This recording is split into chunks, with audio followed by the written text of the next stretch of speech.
Okay, everyone, welcome back. And today we are still on creating wealth journey. So somebody said to me that you don't want grief for anybody this year. You just want me to create wealth. I just laughed it and said, okay, most of our desires can be met when we create wealth, and we can earn the cyclical um of poverty by somebody taking the bold step and taking that risk to end that poverty cycle in our life. Okay, so what we are going to be looking at today is that ways real estate can help you to create wealth. That's what we are going to be looking at today. So my name is Okpe Oluwa Oni, your real estate wealth creation and retention coach. And so I've been looking at look at all my videos. You can get the invite. I told someone, I said, you can sit down with my YouTube channel and start a real estate company. Okay. So ways real estate can help you to create wealth. Number one is land banking. And so this video is going to be very, very short. I don't want to go into explaining too many of, because I've had other videos. Almost everything I'll be talking about, I've done several other videos on them. So if you can be less than 10 minutes. Okay, so land banking is basically a means whereby you save your money by owning piece of land. So you basically, there's a saying when in real estate that you don't buy land, you don't wait to buy land, you buy land to wait. So basically, you buy land and you are waiting for when it will appreciate. That's basically what land banking is all about, and it's a very great way to create wealth. I've handled projects that a landed project that will cost for 50,000 naira, they end up selling for 5,000 naira, 5 million naira. That is like uh, I'm just trying to look at that's almost 1,000x or so, 100x, not 100%, 100x. That means 100 fold. So times 100, basically, that's what it means. So that's really the power. Imagine the person that bought that 50,000 naira bought 50 million naira, right? Bought 50 million naira worth of it. So automatically, that person will probably be sitting on an asset of 5 billion, and with 5 billion in real estate asset that can keep appreciating, that lineage might never be poor again. Okay, there are people. I remember I wanted to buy property in Abuja, and one of the properties I wanted to buy was one of the Abiola's property. And that property alone, as at that time, almost 5 to 10 years ago, was worth over 10 billion naira. A piece of land, and they said the man has several of them. So that's the beauty when it comes to property. That's the beauty. Some people have just positioned themselves. You might not hear some of their violas today in one industry or the other, but they've positioned themselves when it comes to wealth. They've just positioned themselves when it comes to wealth. Number two way it can help you to create wealth is rental income. You need to own rental properties. Rental properties are most of the time can be flipped very easily. As against this, how often I advise people when they want to buy real estate is that you might not be able to flip the property as quickly as possible. Yes. However, when it comes to rental property, it's easier to flip a rental property than a non-rental property, because when it's a rental property, quickly you can flip it and uh, sell it off and make your profit, and you move forward because it's rental. So basically, the person that is buying it is also cashing out, and the way the person is cashing out is getting a rental income on a regular basis. So that's one of the advantages. Then for those that are that are doing business, and one of the ways you can avoid tax, not evade tax, is through buying of assets. So that's very, very important. But I won't go into all those details, because you can always have a consultant that will give you an ideal way of doing that. It's not an offense. It's tax evasion that is an offense. Tax avoidance is not an offense. Okay, that's why you have tax consultants. Basically, you can consult them. They will help you a great deal in that area. Number four is through joint ventures. So a lot of people have properties. So most of the time when we see joint venture, you use joint venture from the angle of land. But one of the other ways you can look at it from is from the angle of owning a piece of maybe farm, for instance. I know of people that have land, but they have a joint venture with someone. Okay, these 10 acres, you can do whatever you want on these 10 acres. However, what I would please, whatever you want, do it on it. But the but there is the fact that I want harvest of 5 acres.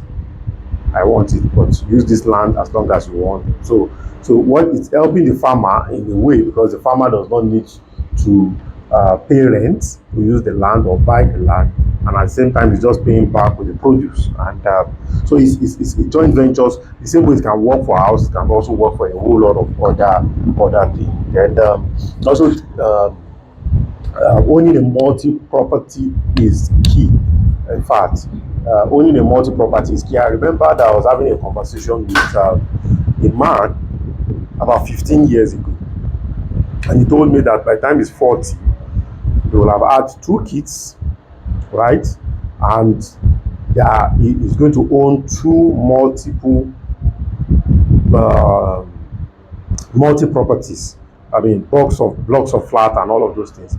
And each of those property is going to be taking care of his children, and is going to take care of them to any. In fact, if they want to go to Harvard, that property is going to be enough to do that for them. And I mean, I was having a conversation with the person early this year, I think on the 2nd of January, and lo and behold, exactly. In fact, even though the person has relocated now to Canada, that was exactly what played out. In fact, that property generated so much income that they can now relocate the whole family from Nigeria to Canada. That's the power of multi properties. Okay, so what that means for him is that he doesn't have to. It does not have to be working to make the basic needs of the family at some point again. Okay, one of the child is in their institution right now, and in fact, it's on scholarship. Okay, so the next, which is number 6, is fix and flip. I think in the previous video I shared an example of how we bought a property for 26 million naira. We fixed it up with some people fixed it up with 10 million, some fixed it up with 6 million, and all of those things. There's a particular person that fixed it up for 6 million naira, and he sold it for 45 million naira. So his capital in that project was 36 million naira, and he sold it for what? 36 million naira, and sold it for 45 million naira. That is a 9 million naira profit. What that 9 million represents is about 30% of how much so that he invested, roughly 20 something to 30% of between 20 to 30% of how much he invested, and all of this was achieved in 2 months, less than 2 months. Okay, so there are properties that are below the market price because they are in one way or the other they are dilapidated, but in terms of structure they are still stand. So you can just change one or two things, fix them up, and boom, you can always flip the properties. Okay. Number 7 is develop and sell. A lot of that's happening in this part of the world because the infrastructure is still low. You can develop housing. Most of the time, it is individuals that handle housing projects, not government. So a lot of housing development are there. So you can just develop, do construction, then you sell to people that need housing. And if there's mortgage available too, awesome. Okay. Number 8 is brokerage. I tell people that want to go into real estate, especially when you want to go into real estate, to create wealth or to do the real estate business, the best way to enter is brokerage. And you enter brokerage, especially if you are broke. So the best way to enter is through brokerage, and you get the fee for your effort. Okay, basically you connect buyers to sellers, people that needs to rent to people that needs to let, and you get a fee, and you can raise capital to do whatever project that you want to do. Okay. Number 9 is short-term rentals. So there are a lot of short-let business, Airbnb platforms, listing platforms that are there that you can put your property on the short-let. I have a video on marketing hack for short-let. You can go through that one. I think the video was released some couple of days ago, so check them out.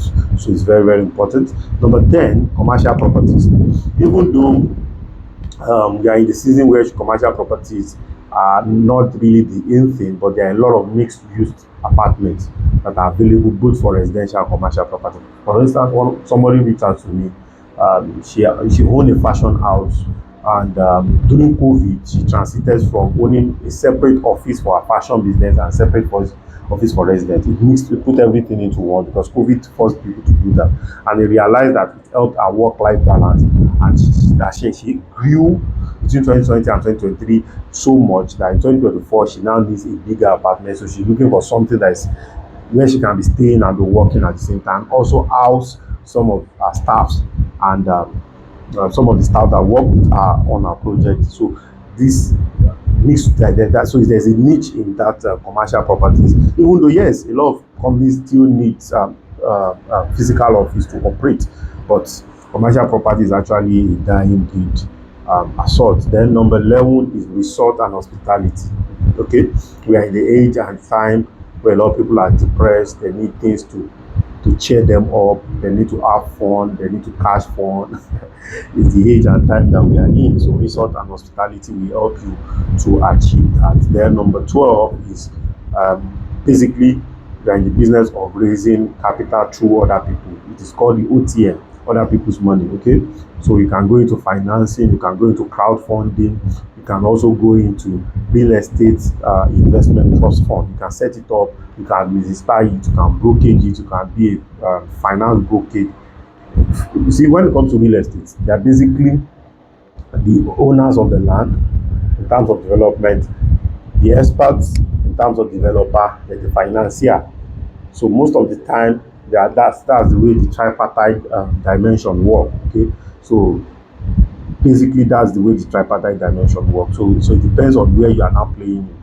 So there is a huge gap when it comes to financing, especially in this part of the world, and you can just explore and dive into it, and you can create a fortune from it. There are people that I know of a company that brokered a deal that all they just did was to connect financiers to developer, and they made over 100 million naira in just few meetings.